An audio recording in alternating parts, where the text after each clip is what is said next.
हरे कृष्णा। ओम नमः शिवाय। प्रिय भक्तों, स्वागत है आपका मेरे YouTube चैनल पूजा पाठ में। आज आप सुनेंगे बुधवार व्रत कथा। तो चलिए करते हैं कथा को शुरू। प्राचीन काल में रतिदेव नाम के प्रतापी राजा थे। धूमकेतु नाम का एक श्रेष्ठ ब्राह्मण उनके राज्य में निवास करता था। उसके सुशीला और चंचला नाम की दो स्त्रियां थीं। सुशीला सदैव कोई ना कोई व्रत रखती थी, अतः उसका शरीर दुर्बल हो गया था।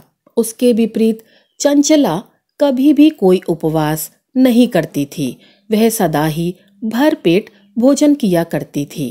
अब देखिए, कुछ समय बाद सुशीला के यहाँ सुंदर लक्षणों वाली एक कन्या का जन्म हुआ और चंचला को एक पुत्र की प्राप्ति हुई।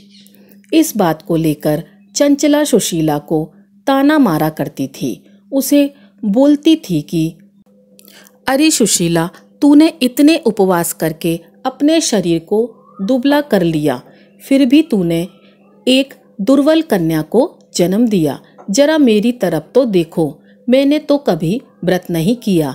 मैं कैसे हृष्ट पुष्ट हूँ और वैसे ही बालक को मैंने जन्म दिया है। अपनी सौतन का यह व्यंग सुशीला के हृदय को पीड़ा देने लगा। वह विधिवत गणेश जी की पूजा करने लगी। अब देखिए, बुधवार के दिन जब सुशीला ने भक्ति भाव से व्रत किया, तब रात को वरदाय गणेश जी ने उसे दर्शन दिए और बोले, हे सुशीला, तेरी भक्ति भाव से मैं प्रसन्न हूँ।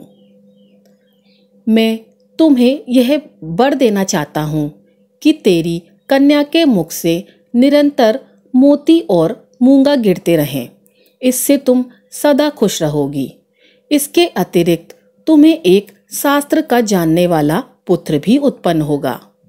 ऐसा कहकर गणेश जी अदृश्य हो गए। कुछ दिनों बाद सुशीला के यहाँ एक पुत्र ने जन्म लिया। उधर कुछ वर्षों बाद धूमकेतु का स्वर्गवास हो गया। उसकी मृत्यु के पश्चात चंचला सारा धन लेकर अन्य घर में जाकर रहने लगी। सुशीला अपने पति के घर में ही रहते हुए अपने पुत्र व पुत्री का लालन पालन करने लगी। उसकी कन्या के मुख से मोती तथा मूंगा गिरने के कारण सुशीला के पास थोड़े ही समय में काफी धन इकट्ठा हो गया। चंचला इस कारण उससे जलने लगी। एक दिन चंचला ने हत्या करने के इरादे से सुशीला की पुत्री को कुएं के अंदर फेंक दिया। उस कुएं में गणेश जी ने उसके जीवन की रक्षा की तथा वह बालिका राजी खुशी अपनी माँ के पास वापस लौट आई। यह देखकर चंचला के मन में क्रोध भड़क उठा। वह यह सोचने लगी कि ईश्वर जिसकी रक्षा करते हैं उसे कोई भी नहीं मार सकता। सुशीला को अति प्रसन्नता हुई जब उसने अपनी पुत्री को पुनः प्राप्त किया। अपनी पुत्री को सीने से लगाकर वह कहने लगी, भगवान गणपति जी, तुम्हें दोबारा जीवन उन्होंने ही दिया है। पुत्री जिनका कोई नहीं होता, उनके स्वामी श्री गणेश जी होते हैं।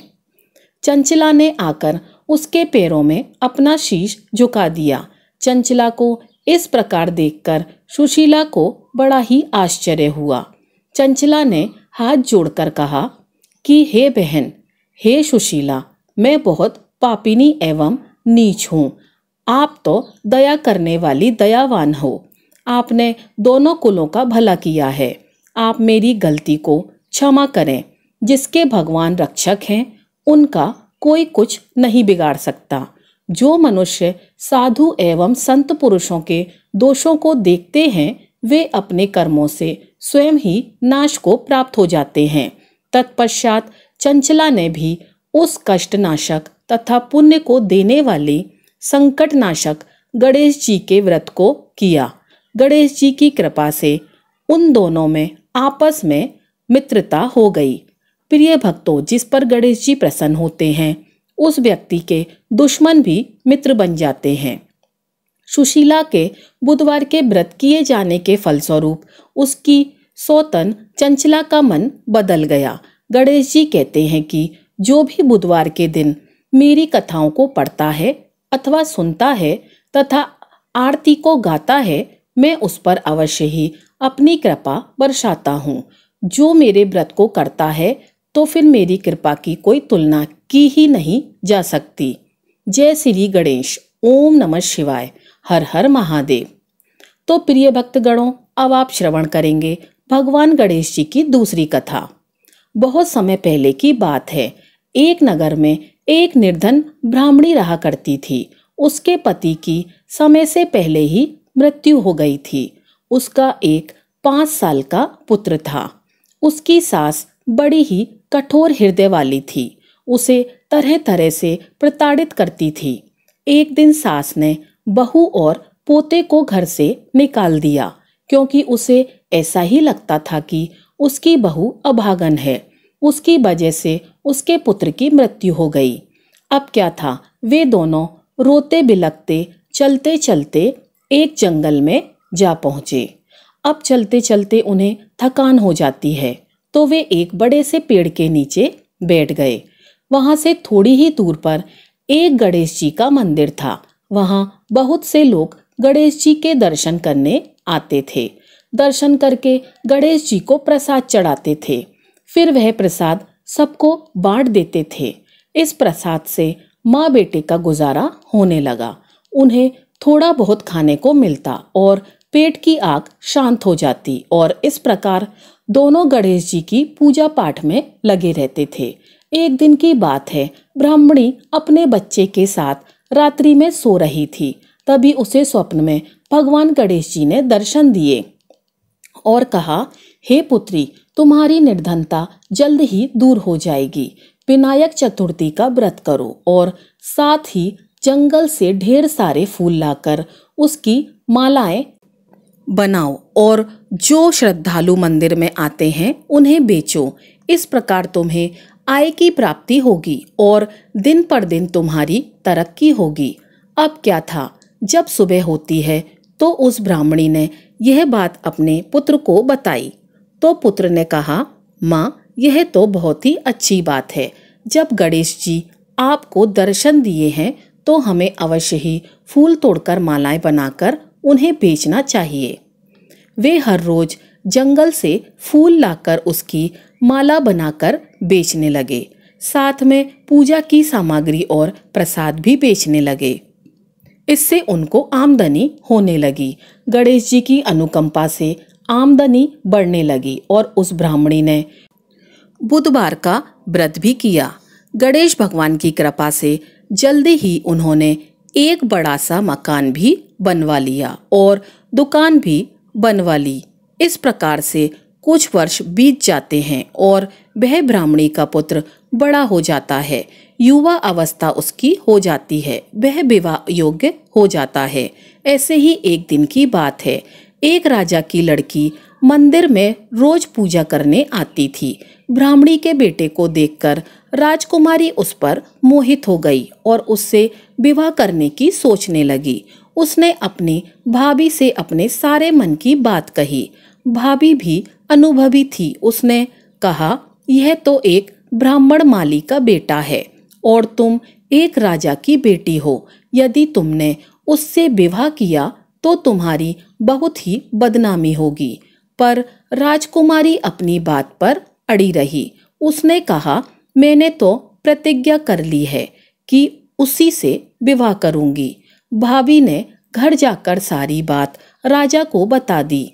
राजा ने मना नहीं किया, क्योंकि राजा स्वयं गणेश भगवान का भक्त था और विवाह के लिए तैयार हो गया। उन्होंने बड़ी धूमधाम से बेटी का विवाह माली अर्थात ब्राह्मणी के पुत्र के साथ कर दिया।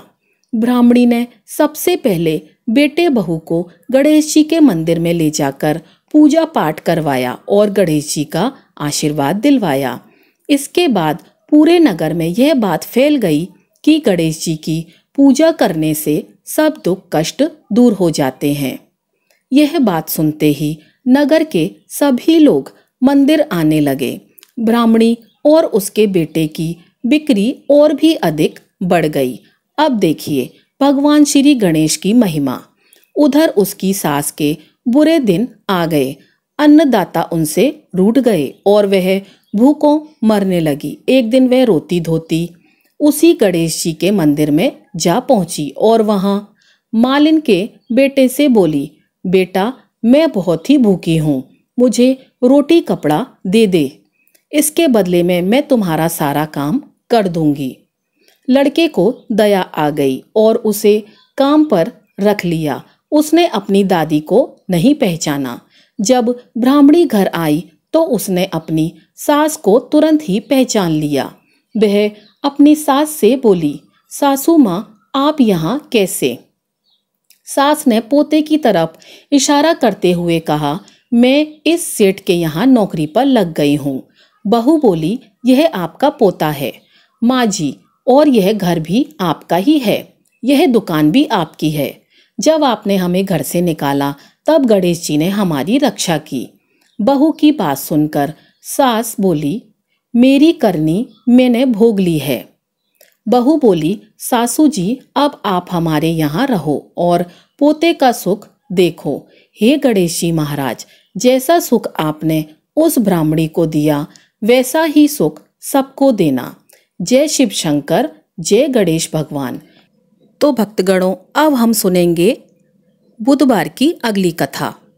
बहुत समय पहले की बात है। एक गांव में एक भाई बहन रहते थे। भाई बहुत गरीब था, बहन बहुत धनवान थी। एक बार भाई की बहन की ननंद का विवाह था। उसने अपने भाई को ना तो निमंत्रण भेजा और ना ही कोई चिट्ठी भेजी। भाई को बाहरी लोगों से पता चला कि उसकी बहन की ननंद का विवाह है। भाई ने अपने गांव वालों को बताया। तब गांव वालों ने उसकी बहन के लिए चुनरी बिछिया साड़ी, जिसको जितना बन पड़ा, कन्या के लिए दिया। भाई सारा सामान लेकर बहन के गांव पहुंचा। बहन के घर जाने पर बहन की देवरानी बोली, भाभी जी आपके भाई आए हैं। तो बहन ने पूछा, कैसे आए हैं, तो और क्या पहना है? तब देवरानी ने कहा कि पैदल आए हैं, फटी पगड़ी और फटी धोती पहने हैं। तो बहन बोली, मेरे ससुर हवेली के सामने दुकान में बैठे हैं, मुझे शर्म आती है। भाई को बोलो कि पीछे के दरवाजे से आए। भाई के आते ही बहन ने भाई को एक कमरे में बंद कर दिया और बाहर से ताला लगा दिया। एक तरफ लड़की का विवाह हो रहा था, गाजे बाजे बज रहे थे, अतिथियों को भोजन कराया जा रहा था, और दूसरी तरफ भाई को कोई पानी तक पूछने वाला नहीं था। तभी भांजे की बहू को दया आ गई और उसने दरवाजा खोल दिया। दरवाजा खुलते ही भाई वहां से भागा। 2 दिन के भूखे प्यासे रहने के कारण उसे चक्कर आने लगे। रास्ते में एक गणेश जी का मंदिर था। वहां जाकर वह गिर गया और रोते रोते गणेश भगवान को अपनी व्यथा सुनाई और बोला, हे गणेश जी महाराज, आज मेरी गरीबी के कारण से मेरी सगी बहन ने मुझे धिक्कार दिया है। घर जाने पर मेरी पत्नी, मेरे बच्चे जब पूछेंगे कि क्या लेकर आए हैं तो मैं क्या जवाब दूंगा? तब गणेश जी को उस पर दया आ गई और गणेश जी भगवान बोले, मेरे बगीचे से ककड़ी तरबूज तोड़कर ले जा। तब भाई ने ककड़ी तोड़कर झोला भर लिया और अपने घर गया। घर जाते ही बच्चों ने पूछा, पिताजी बुआ के यहाँ से हम लोगों के लिए क्या क्या लाए हैं? बच्चे उसके झोले को देखने लगे। झोला खोलते ही छोटे छोटे तरबूज सोने की गेंद में बदल गए। बाकी तरबूज को काटने पर हीरे मोती निकले। पत्नी बोली, आप बहन के घर से इतना कुछ क्यों लाए? आपकी बहन ने हम लोगों को बहुत ज्यादा दे दिया है। भाई ने कुछ भी जवाब नहीं दिया। गणेश भगवान की कृपा से उसके दिन बदल गए। भाई का काम धंधा जोरों से चलने लगा और भाई अब बुधवार का व्रत भी करने लगा। धीरे धीरे गहने, कपड़े, रहने के लिए मकान बन गए। पत्नी बोली, एक बार ननंद जी को बुलाकर लाओ। तो भाई ने नए कपड़े, नए जूते पहनकर रथ में बैठकर बहन को लेने गया। देवरानी बोली, भाभी जी आपके भाई आए हैं। बहन ने पूछा, कैसे आए हैं और क्या पहना है? तब देवरानी बोली, रथ में बैठकर खूब ठाट बाट से आए हैं। बहन बोली, मेरे भाई को बोलो कि हवेली के सामने से आए, मेरे ससुर देवर जेठ देखेंगे। भाई का बहन ने खूब स्वागत सत्कार किया। भाई ने बोला, बहन मैं तुम्हें लेने आया हूँ। तब बहन ने कहा, मुझे भी बहुत दिन हो गए हैं, चलो मैं चलती हूँ। भाई बहन को लेकर अपने घर आया। भाई और उसकी पत्नी ने बहन का खूब आदर सत्कार किया। खूब मेहमानी हुई। जो चीजें बोली वह बनवा कर उसे दिया। बहन बोली, भाई मुझे एक जोड़ी जूतियां चाहिए। तब भाई ने मोची को बुलाया और कहा, मेरी बहन के लिए ऐसी जूती बनाओ जो मुंह से बोले। तब मोची ने कहा, इसमें कुछ समय लग जाएगा। तो भाई ने कहा, कोई बात नहीं, मैं इंतजार कर लूंगा। बहन को बहुत सारा धन देकर अब भाई ने उसे विदा किया, पर अभी तक वह जूती नहीं आई थी। बहन विदा होने लगी, तभी मोची जूतियां लेकर आया। बहन की जूतियां पहनते ही जूतियां बोली, निर्धन भाई की पैसे वाली बहन, गणेश जी का बगीचा नहीं होता तो आज क्या करती। बहन भाई की पत्नी भाई से पूछने लगी, यह कहाँ से आवाज आ रही है। तब भाई ने कहा, सुबह का समय है, कोई जीव जंतु बोल रहे होंगे। भाई ने घोड़े गाड़ी को जल्दी जाने को कहा। बहन के जाते ही पत्नी जिद करके बैठ गई, बोली, अजी बताइए जूतियां क्या बोल रही थीं। तब पति ने अपनी पूरी बात उसे बताई। सारी आप बीती कह सुनाई कि कैसे बहन ने मुझे 2 दिन तक भूखा रखा, कमरे में बंद कर दिया था। भांजे की बहू ने दरवाजा खोला, तब मैं बाहर आया और गणेश जी की शरण में जा पहुंचा। गणेश जी की कृपा से हमारे दिन बदल गए। तभी से मैं गणेश जी का व्रत करने लगा। उसने अपनी पत्नी को सारी बातें बताईं। तब पत्नी बोली, अगर मुझे मालूम होता तो मैं आपकी बहन को कुछ नहीं देती। मेरा दिया हुआ सब कुछ वापस लेकर आओ।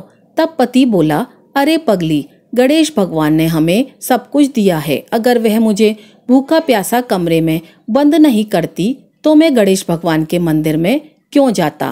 क्या मैं गणेश जी को अपना दुखड़ा सुना पाता। तुम अपना मन मैला मत करो। और हाँ, अपने पर तो गणेश जी की कृपा है और किसी चीज की कमी नहीं है। फिर दोनों गणेश जी के आगे झुककर उन्हें प्रणाम करते हैं और जय जयकारा करने लगते हैं। हे गणेश जी महाराज, जैसी कृपा आपने गरीब भाई पर की, वैसी ही अपने सभी भक्तों पर अपनी कृपा बनाए रखना। तो प्रेम से बोलिए, गणेश जी भगवान की जय हो। तो चलिए अब सुनते हैं गणेश जी की अगली कथा। एक पौराणिक कथा। एक गांव में एक सेठ और सेठानी रहा करते थे। वे बहुत ही धार्मिक प्रवृत्ति के थे और वे गणेश जी के अनन्य भक्त थे। वे दोनों बिना चूके हर बुधवार को गणेश जी का व्रत करते थे और शाम को ब्राह्मणों को भोजन कराने के बाद अपना व्रत खोलते थे। सेठ जी का काफी बड़ा परिवार था। वे सब आपस में बड़े ही प्यार और भाईचारे के साथ रहा करते थे। लेकिन सेठानी और सेठ जी की कोई संतान नहीं थी। इस विषय में परिवार और गांव के लोग आपस में बहुत बात किया करते थे। सभी लोग सेठानी को बांझ बुलाते थे। यह सभी बातें सुनकर सेठ सेठानी बहुत ही दुखी होते थे। एक बुधवार के दिन सेठ और सेठानी भगवान गणेश जी की पूजा संपन्न करा के मंदिर से बाहर आ रहे थे। तभी उन्हें सीढ़ी पर एक छोटा बच्चा अकेले बैठा हुआ दिखाई दिया। बालक को देखते ही दोनों उसके पास गए और पूछा कि तुम्हारे माता पिता कहाँ हैं। लेकिन बच्चे ने अभी तक ठीक से बोलना ही नहीं सीखा था, इसलिए वह बोल ही नहीं पाया। पर दोनों सेठ सेठानी बच्चे के पास शाम तक बैठे रहे।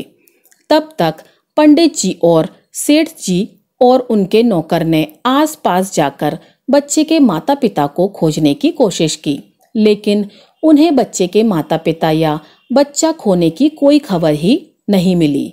फिर पंडित जी ने सेठ और सेठानी को यह बच्चा अपने घर ले जाने के लिए कह दिया। साथ में यह भी कहा कि अगर बच्चे के माता पिता यहाँ आते हैं तो मैं स्वयं उन्हें आपके पास ले आऊंगा। तब सेठ और सेठानी की खुशी का ठिकाना ना रहा। वे दोनों खुशी खुशी उस नन्हे बालक को अपने साथ अपने घर ले आए। सेठ जी ने बच्चे का नाम अपने आराध्य श्री गणेश भगवान जी के नाम पर गणेश रखा और बड़े ही प्रेम और दुलार से उसका पालन और पोषण करने लगे। कुछ ही दिनों के बाद उसी गांव में एक बहुत बड़ा ठग पति पत्नी जोड़ा आया। उनका इरादा गांव के सबसे अमीर आदमी को ठगने का था। वे दोनों ठग गणेश जी के मंदिर की सीढ़ियों पर बैठकर सोच विचार कर रहे थे। तभी वहां पर पंडित जी आ गए और गांव में अनजान लोगों को देखते ही उनसे पूछा, क्या आपका बच्चा खो गया है? दोनों चोरी चाकरी के लिए बहाना ढूंढ रहे थे, इसलिए उन दोनों ने तुरंत ही हाँ कह दिया। तब पंडित जी ने कहा कि देखिए, चिंता की कोई बात नहीं, आपका बच्चा एक सेठ जी के घर में पल रहा है। पंडित जी उन दोनों ठगों को सेठ जी के घर ले आए और कहा, सेठ जी, गणेश के माता पिता आ गए हैं। यह खबर सुनकर सेठ और सेठानी बहुत दुखी हुए। सेठ उन दोनों पति और पत्नी को एक रात के लिए अपने अतिथि गृह में ठहराया। अब वह दोनों ठग सिर्फ मौके की फिराक में थे।